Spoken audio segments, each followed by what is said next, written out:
ইদানিং রাজনৈতিক অঙ্গনে জুলাই ঘোষণাপত্র নিয়ে আলোচনা হচ্ছে। ঘোষণাপত্র হলে এতে ইসলামী দৃষ্টিকোণ থেকে কি কি বিষয় সন্নিবেশিত থাকা উচিত বলে মনে করেন?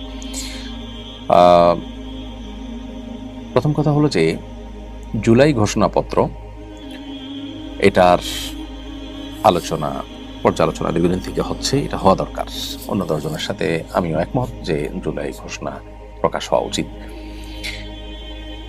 তবে সেই সাথে ঘোষণাপত্রে এদেশের মানুষের যে স্পিরিট, যে চেতনা, যেটার উপর ভিত্তি করে এদেশে মানুষ জীবন দিয়েছে, প্রত্যেকটা মানুষ ঘর থেকে বের হয়েছে, সমর্থন দিয়েছে, বিভিন্নভাবে মানুষ আত্মত্যাগ করেছে, সে বিষয়গুলো যেমন উল্লেখ থাকা দরকার, সেই চেতনা যেমন উল্লেখ থাকা দরকার। জুলুম, তারপরে ফ্যাসিজম, গুম খুন, তারপরে জোর করে মানুষের উপর আপনার খড়গহস্ত হওয়া বা মানুষের উপর শাসন কার্য পরিচালনা করার বিরুদ্ধে মানুষের যে অবস্থান, সে বিষয়গুলো থাকার পাশাপাশি এখানে ইসলামী মূল্যবোধের বিষয়টা খুব গুরুত্বের সাথে স্থান পাওয়াটা যৌক্তিক। কারণ এখানে শহীদ আবু সাইদ থেকে নিয়ে শুরু করে স্কুল, কলেজ এবং মাদ্রাসার শিক্ষার্থীদের, হাজার হাজার লক্ষ লক্ষ শিক্ষার্থীদের মধ্যে আমরা দেখেছি তারা দ্বীনি চেতনায় উদ্বুদ্ধ হয়ে আল্লাহর রাহে জীবন দিয়ে শাহাদাতের মৃত্যু তারা আকাঙ্ক্ষা করেছেন, তামান্না করেছেন। বিধায় তারা দেখা গেছে যে আন্দোলন চলাকালীন সময় রাস্তার মধ্যেই তারা দাঁড়িয়ে জামাতের সাথে সালাত আদায় করেছেন। অনবরত এই ধরনের কাজ তাদেরকে করতে দেখা গেছে। এখান থেকে বোঝা যায় যে ধর্মীয় এবং দ্বীনি চেতনা তাদেরকে উদ্বুদ্ধ করেছে এই ধরনের কর্মকাণ্ডে অংশগ্রহণ করতে। আমরা দেখেছি যাত্রাবাড়ি থেকে নিয়ে বিপুল এলাকাগুলো, বিশেষ করে গুরুত্বপূর্ণ পয়েন্টগুলোতে সবচেয়ে কঠিন সময়ে মাদ্রাসা শিক্ষার্থীরা অবরোধ করেছেন এবং শত শত মাদ্রাসা শিক্ষার্থীরা আহত হয়েছেন। অন্তত 70 জন শুধু হাফিজ মাদ্রাসা শিক্ষার্থী শাহাদাত বরণ করেছেন।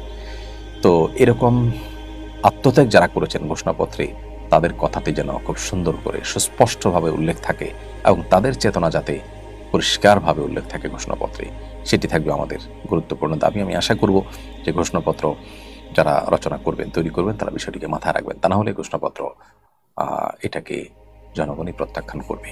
যারা আন্দোলনে অংশগ্রহণ করেছেন সেই দ্বীনি চেতনায় উদ্বুদ্ধ হয়ে তারাই কিন্তু এটাকে তারা কিন্তু প্রত্যাখ্যান করবেন এবং তারা এটাকে ইগনোর করবেন। আমি আশা করব যে ঘোষণাপত্রটা এমন হবে যেন সেটাকে সবাই সাধুবাদ জানাতে পারে, অর্থাৎ যারা আন্দোলনে অংশগ্রহণ করেছেন তারা যেন কোনোভাবে সেটাকে ডিনাই করতে না হয়, কোনোভাবে যেন আরোপ করার চেষ্টা না করা হয়।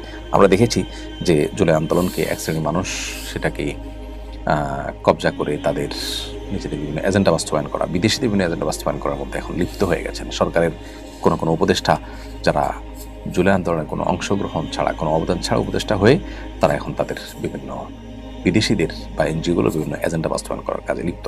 তো সে বিষয়গুলো যেন না ঘটে সেদিকটা খেয়াল করার জন্য আমরা ব্যক্তিগতভাবে অনুরোধ করব। এমডি জাহিদ আপনি লিখেছেন, মোবাইলের একটা ফাইলে দরুদ ইব্রাহিম 15 বার কপি করে রেখেছি।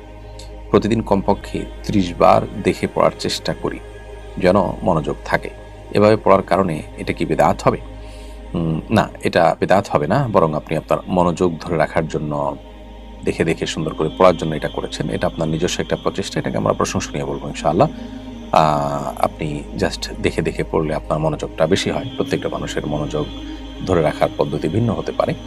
অতএব আপনি আপনার নিজস্ব পদ্ধতিতে মনোযোগ ধরে রাখার চেষ্টা করেছেন, এটা প্রশংসনীয় ইনশাআল্লাহ তাআলা। আপনি এটাকে সওয়াবের কারণ মনে করছেন না, এখানে প্রতি অক্ষরে নেকি পাওয়া যাবে এরকম বিশ্বাস থেকেও করছেন না, যার কারণে এটা বিদআত হবে না।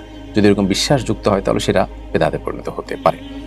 তানজিনা আক্তার রিমি লিখেছেন, বাবার বাড়ি থেকে আমাকে কিছু দেয়নি বলে আমার শাশুড়ি আমাকে অনেক কথা শোনান।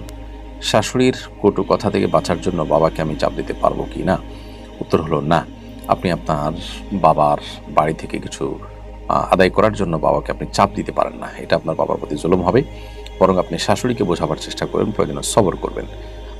আপনার বাবাকে জানাতে পারেন তিনি স্বেচ্ছায় যদি মেয়ের কষ্ট দূর করার জন্য উদ্যোগী হতে চান, সেটা ভিন্ন বিষয়। বাট তারপরেও আপনার কর্তব্য হবে শাশুড়িকে বোঝানো, বাবাকে কোনোভাবে চাপ দিয়ে তার কাছ থেকে কোনো কিছু আদায় করে দেওয়া, শাশুড়ির মুখ বন্ধ করার জন্য, সেটা আপনার উচিত হবে না। একান্ত নিরুপায় হলে তখন আপনি বাবাকে জানাতে পারেন।